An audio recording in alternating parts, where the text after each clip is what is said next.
Et dis, tu en as eu beaucoup de galères au Japon, il me semble. Ah bah ça, c'est clair. C'est quoi tes pires galères? Bouge pas, générique.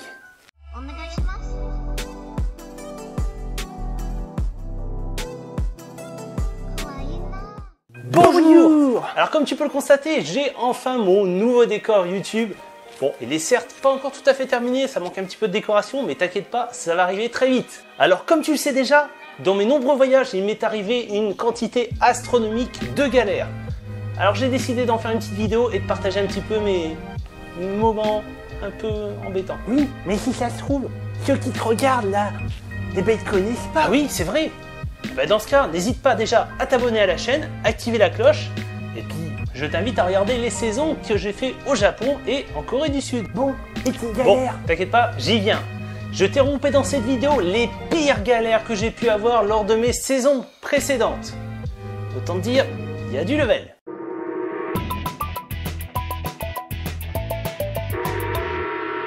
Pour cette première anecdote, il faut remonter en 2017 lors de la saison 1. Lors de mon séjour à Nagoya, j'ai décidé de partir en exploration en solo. Bah, il est où le souci de galère? T'inquiète pas, tu vas comprendre. J'ai décidé de partir dans une direction. J'ai choisi une direction, j'ai dit allez, je vais par là, sans trop savoir où j'allais. Une bonne demi-heure que je marche pour l'instant, je ne sais vraiment pas où je vais. Sauf que à un moment donné, je savais plus du tout où j'étais. Et c'est là que ça a été un peu plus compliqué, parce que quand tu sais plus où tu es, que tu lis pas le japonais, que tu ne trouves pas de carte, ça devient galère. Et ton téléphone, il fait GPS? Eh oui, encore faut-il avoir de la batterie sur son téléphone.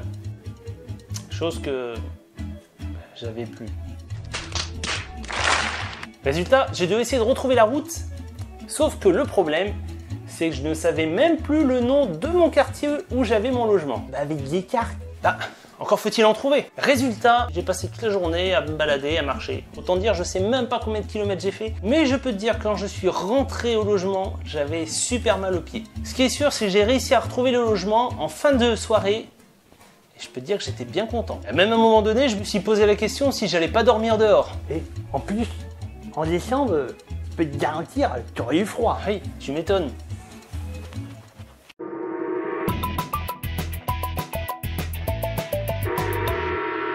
Pour cette deuxième anecdote, on va parler de bouffe. Ah bah ça c'est bien. Tu as mangé quoi? Est-ce que tu connais les Curry House Coco? Oui, c'est la chaîne de curry japonais. Oui, exactement. Il s'agit d'une chaîne japonaise qui propose plein de plats à base de curry. Si tu vas au Japon, je te conseille d'aller y manger au moins une fois. Mais attention, je te conseille d'avoir l'estomac solide, surtout si tu fais comme moi. Laisse-moi deviner, qui a pris du très épicé? Trop, oui. Dans le restaurant, tu as la possibilité de choisir ton niveau de piquant. Et je me suis dit, bon, j'aime bien ce qui est épicé, alors je vais prendre un niveau intermédiaire. Grosse erreur. C'est ça. À la première cuillère, j'ai senti les flammes s'engouffrer dans la bouche et je peux te garantir que je l'ai bien senti.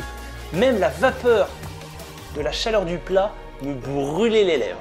Autant te dire que j'étais bien anesthésié après. Après ce délicieux repas bien piquant, on va faire une petite visite, histoire de marcher et digérer. Direction le château de Nagoya.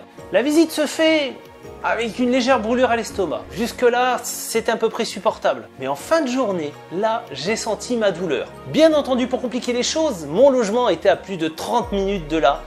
Autant te dire que le retour a été extrêmement difficile. C'était très dur. Je veux dire, tout mou.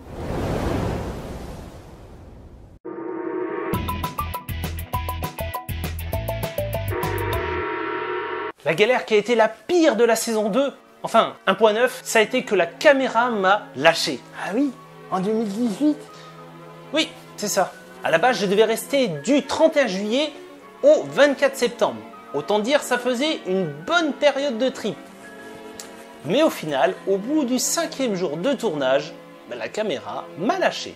Et bien entendu, j'ai perdu 4 jours de rush de vidéo. J'étais heureux. Totalement. C'est un petit peu embêtant pour faire la saison. Oui, même beaucoup.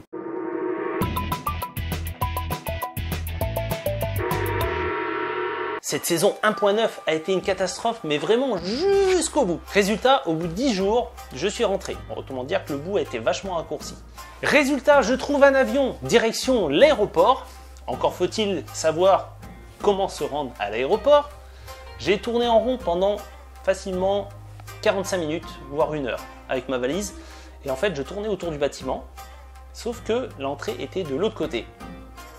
Et ça, je l'ai vu qu'au bout de 3 quarts d'heure, 1 heure. Je crois que t'as vraiment un souci d'orientation. Une fois à l'aéroport, pour gagner du temps, je demande directement où se trouve ma porte d'embarquement. Et bien entendu, on m'a envoyé dans la direction totalement opposée. Autant dire que ça a compliqué les choses. Résultat, j'ai raté l'avion à 5 minutes près. Et là, je me dis, je suis dans la... Et c'est là que les choses se compliquent parce que quand j'ai pris mon billet d'avion, j'ai atteint le plafond de ma carte bancaire. Donc impossible de payer quoi que ce soit supplémentaire. Autrement dit, je ne pouvais plus utiliser ma carte. T'as fait comment? Par chance, il me restait quasiment l'intégralité de mon cash en yens et j'ai pu acheter un billet d'avion en catastrophe à un prix exorbitant pour pouvoir rentrer en France. L'avantage, c'est que ça m'a permis de tester la compagnie Emirates Qatar Airways, qui est plutôt pas mal. En même temps, vu le prix, autant te dire que... Ça t'a coûté cher. Oui, ça m'a ruiné, surtout que je n'ai pas pu récupérer la valeur du premier billet d'avion que j'avais raté bêtement.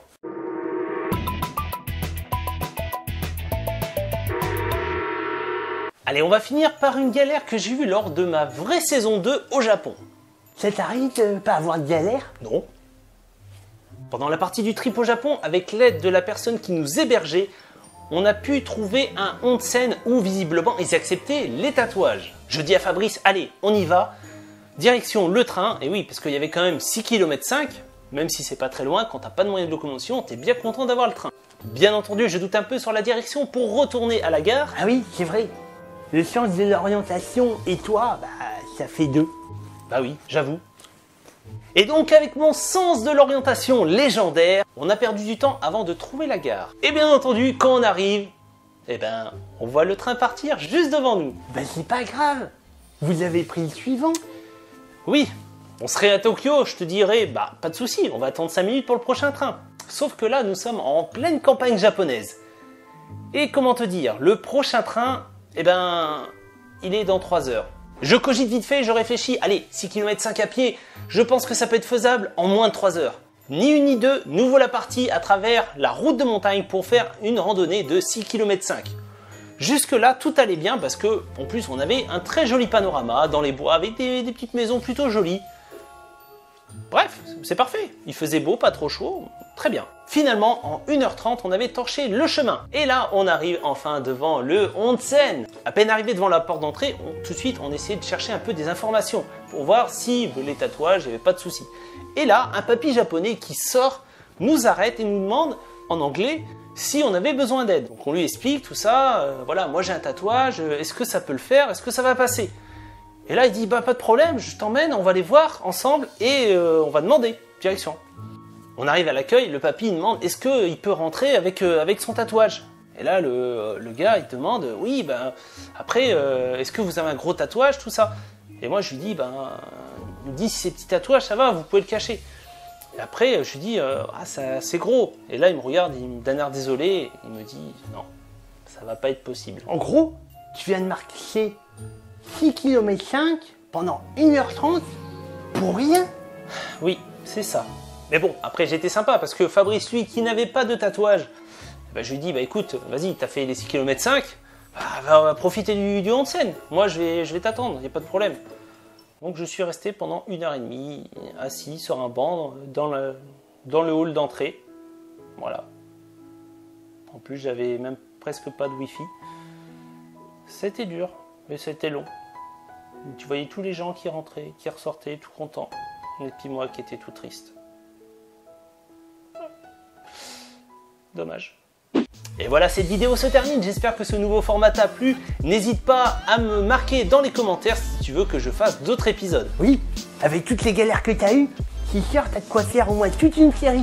Oui, en même temps, il y a largement de quoi faire. En tout cas, n'hésite pas à lâcher un commentaire et mettre un gros pouce bleu sur la vidéo. N'hésite pas à me suivre sur Instagram pour pas mal d'exclusivités, mais aussi sur ma chaîne Twitch où tu pourras me voir en live gaming. Et quant à nous, on se retrouve très bientôt pour une prochaine vidéo. Allez, porte-toi bien. Ciao.